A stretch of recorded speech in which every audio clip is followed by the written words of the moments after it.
বিসমিল্লাহির রহমানির রহিম। হে সমস্ত মুসলমান জাতি, হে সমস্ত মুসল্লিগণ, হে সমস্ত মুসলমান এবং হে সমস্ত ধর্মের লোকেরা, আল্লাহ আমাদের কাছে এই কোরআনটি শুধু মুসলমানের জন্যই পাঠাননি, সমগ্র জাতির জন্য, এমনকি সারা 18,000 মাখলুকাতের জন্য কোরআনটি নাজিল করা হয়েছে। মোট কথা, শুধু ধর্মান্তরের লোকেদের জন্যই নয়, মানব জাতি তো বটেই, বাকি 17,999টি মাখলুকাতও এই কোরআন তারা অনুসরণ করতে পারবে, আল্লাহর ইবাদত করে। তাই এই সৃষ্টিতে থেকে অনেক মানুষ যার যাই কিছু আছে তাই নিয়ে সে শুকরিয়া, যে আল্লাহ যেরকম রেখেছে আলহামদুলিল্লাহ। আবার কারো মনে একটা আশা আছে যে হে আল্লাহ, তুমি যদি আমাকে অর্থনীতি দিতা, তাহলে এই অর্থনীতি দিয়ে আমি মানুষের কল্যাণে কাজে লাগাইতাম, মানুষ সেবায় কাজে লাগাইতাম। এরকম আশা ভরসা অনেকেই করে, কিন্তু দেখা যায় এই আশা ভরসা করলে কি হবে? এখন ধন দৌলত, হায়াত, মৌত, রিজিক সমস্ত কিছু তো আল্লাহর হাতে রেখেছেন, কিন্তু আল্লাহর হাতে রাখলেও আল্লাহ কাউকে দায়িত্ব দিয়েছেন, এমন এমন কাউকে দায়িত্ব দিয়েছেন যাদের কাছে গেলে এই জিনিসটা হয়। তবে বাহ্যিকভাবে আমি একটু উপমা করবো, সেটা হলো, দেখেন, আমরা যদি কখনো পানির মন্ত্রীর কাছে গিয়ে যদি আমরা খাদ্য চাই, আমরা পাবো না। আর খাদ্য মন্ত্রীর কাছে গিয়ে যদি আমরা কারেন্টের জন্য, আমাদের গ্রামে বা আমাদের এলাকায় কারেন্ট লাগবে, সেটা কিন্তু তার কাছে নেই, এটা হলো বিদ্যুৎ মন্ত্রীর কাছে। তাহলে এরকম জগৎ চলতে গিয়ে একজন প্রধানমন্ত্রী অনেক এমপি, অনেক মন্ত্রীকে অনেক দায়িত্ব দিয়ে রেখেছেন। তাহলে দেখা গেছে যে আমি যদি প্রধানমন্ত্রীকে বলি যে আমার জন্য, আমাদের জন্য খাদ্যের ব্যবস্থা করেন, না, তখন কি করতে হবে? খাদ্যমন্ত্রী সাথে আমাদের যোগাযোগ করতে হবে যে আমাদের খাদ্যের অভাব, আমাদের খাদ্যের ঘাটতি পূরণ করে দিন। তাহলে কি এই দায়িত্বভার সেই খাদ্যমন্ত্রীর কাছে দেওয়া হয়েছে। তাই এই সমগ্র বিশ্বজগৎ চালাতে গিয়ে আল্লাহ কিন্তু নবী রাসূলদেরকে প্রেরণ করেছেন। নবী রাসূলদের মাধ্যমে আল্লাহ মানুষের একটা ফায়সালা করে থাকেন, আলহামদুলিল্লাহ।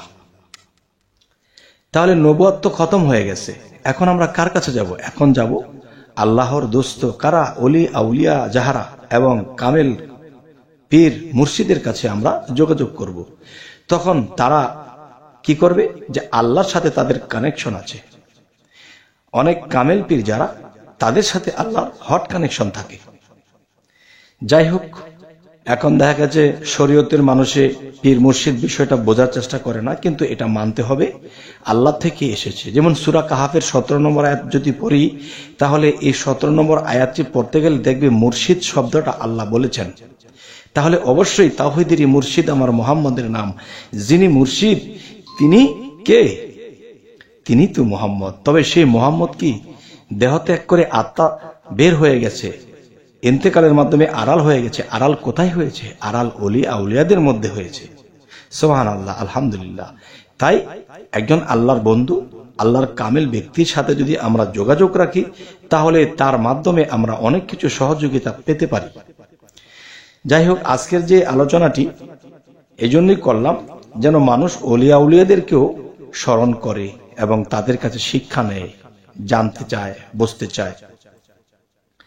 তাই আজকের মূলত যে আলোচনাটি করব সেটি হলো কি, যে অনেক মানুষ ভালো ভালো নিয়ত করেছে, আমাকে যদি আল্লাহ অর্থনীতি দিত আমি গরিবের পাশে দাঁড়াইতাম, আমাকে যদি আল্লাহ অর্থনীতি দিত তাহলে আমি মানব সেবার কাজে লাগাইতাম। সুন্দর সুন্দর নিয়ত আছে, কিন্তু সেই নিয়ত পুরো করার জন্য টাকা পয়সা নেই, অর্থনীতি ভালো নেই। তাই আমি বলবো কি, যে আল্লাহ নাম যদি আমি জপনা করি, আল্লাহর নাম যদি আমি জিকির করি, তাহলে আল্লাহ সন্তুষ্ট হবে, আল্লাহকে একদিন লাভ করতে পারবো। তখন আল্লাহ কি বুঝবে? সেই বান্দা আমাকে ডাকে, আমাকে জিকির করে, সে আমাকে পাইতে চায়।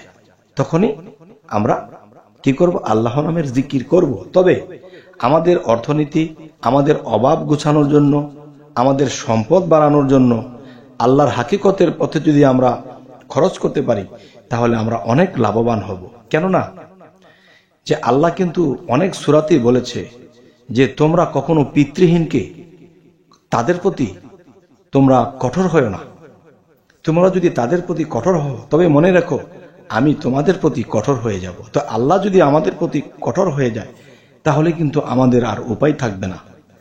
তাই বলবো কি, অর্থনীতি অবশ্যই আমাদের দরকার, আর সেটি অর্থনীতি এবং ধনী যদি আমরা হতে পারি, মানুষের উপকার যদি করতে পারি, আল্লাহর কাছে প্রিয় হতে পারবো।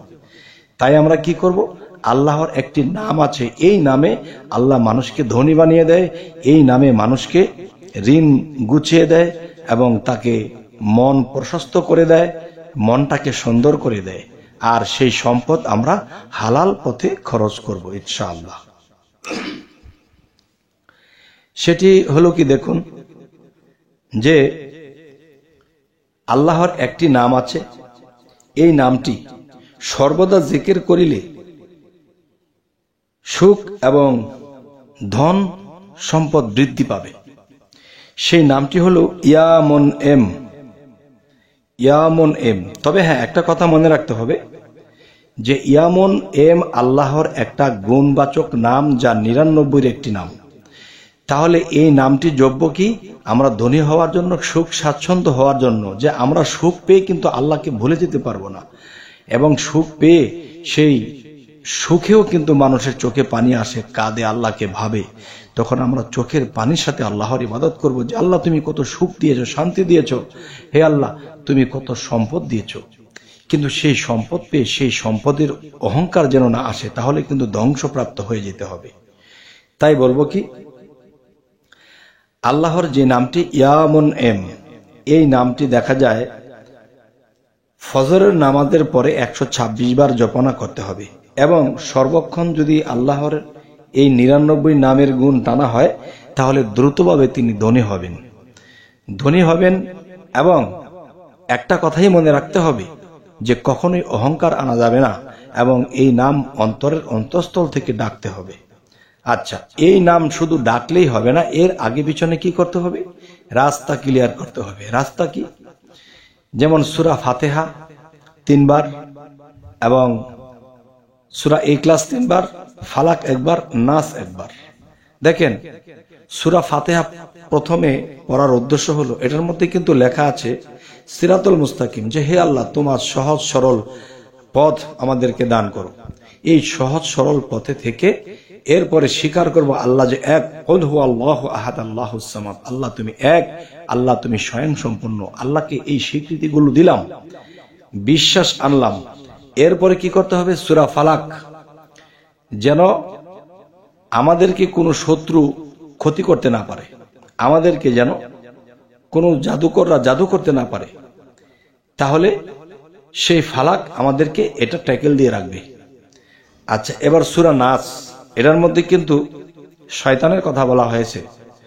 কুল আউযু বিরাব্বিন নাস, মালিকিন নাস, ইলাহিন নাস, মিন শারিল ওয়াসওয়াসিল খান্নাস, আল্লাযী ইউওয়াসু ফি সুদুরিন নাস মিনাল জিন্নাতি ওয়ান নাস।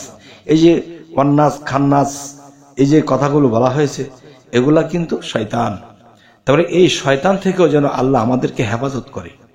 এরপরে কি করব, 126 বার ফজরের নামাজের পরে জপনা করব ইয়ামুন এম, ইয়ামুন এম, ইয়ামুন এম। তখন কি হবে, তখনই কিন্তু আমরা যে আগে যে সূরাগুলো পাঠ করেছি, তখন আমাদের রাস্তা প্রশস্ত করেছি, শয়তানকে দূর করেছি, এবং কোনো জাদুকর বা কোনো কুদৃষ্টি মানুষ যেন আমাদের প্রতি কুদৃষ্টি করতে না পারে, বাহ্যিকভাবে কোনো ক্ষতি করতে না পারে। এই জন্য রাস্তা প্রশস্ত করার পরে যখন আমি ইয়ামুন এম, ইয়ামুন এম জপতে শুরু করেছি, জিকির করতে শুরু করেছি, তখন কি হবে, তখন সেই প্রশস্ত রাস্তার মধ্যে আল্লাহ আপনাকে আমাকে প্রবেশ করিয়ে দেবেন। এবং আল্লাহ যখন আমাদেরকে সম্পদে ভরপুর করে দিবেন, তখনই আল্লাহর পথে আমরা এই টাকা পয়সা খরচ করব, এতিম অসহায়দের পিছনে আমরা খরচ করব। তবে হে সমস্ত জগতবাসী, আজকের এই আলোচনাটি কেন করলাম, অনেকেই এরকম ভালো ভালো আশা করে বসে আছে, কিন্তু তারা নিজেরা চলছে মোটামুটি, কিন্তু তাদের অর্থনৈতিক তারা কষ্টে আছে, নিজের উপকার নিজে ঠিকমতো করে চলতে পারে না, এবং অন্যেরটাও করতে পারে না। তবে এমন আশা যারা করেছে তাদের যেন এই আশা পূর্ণ হয়। তবে হে সমস্ত জগতবাসী, আমাদের এই চ্যানেলের আলোচনা যদি আপনাদের ভালো লাগে তো অবশ্যই সাবস্ক্রাইব করে রাখুন। পরবর্তীতে আরো ভালো কোনো আলোচনা নিয়ে আপনাদের সামনে উপস্থিত হব। সকলেই ভালো থাকবেন। আল্লাহ হাফিজ।